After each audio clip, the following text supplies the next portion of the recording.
marami nagtatanong sa akin, bakit yung press con ni Gabby Concepcion ay almost 2 weeks na sa Tuesday?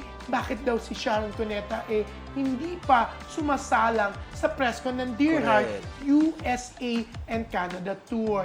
Kaya, Bakit nga ba, Tito? Na-curious busy ako. siya sa alos araw-araw na taping ng Saving Grace nila ni Julia Montes, di ba? Alam mo, nag-a-advance siya kasi matatagal na si Sharon. Kasi mag-a-abroad. Hanggang December aabutin. Ang balita ko may additional shows, di ba? Sila ni Gabby for Dear Heart, USA and Canada Tour.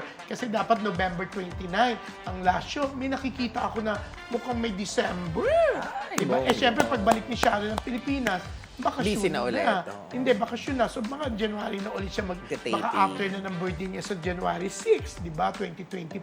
Siya mag-resume ng taping ng Saving Grace nila ni Julia Montes, Janice de Belen, Pasabog ang Jenica cast. Garcia, Christian Bables, Sam Milby, at marami pang iba.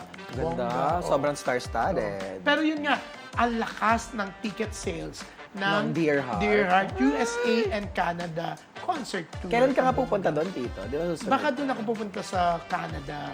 Kasi nga, tatapusin ko pa yung opulence ni Raymond Ay, oo nga, Gutierrez sa ng 31. October 31. So baka November 1 pa ako. So pupunta ng excited Canada. sa opulence. Diba, ang tagal ko na rin hindi nagpunta ng Canada. Parang 6 years more nung June. Kasi the last time I was there was with Richard Gutierrez noong 2018. Diba? Tagal na, Tito.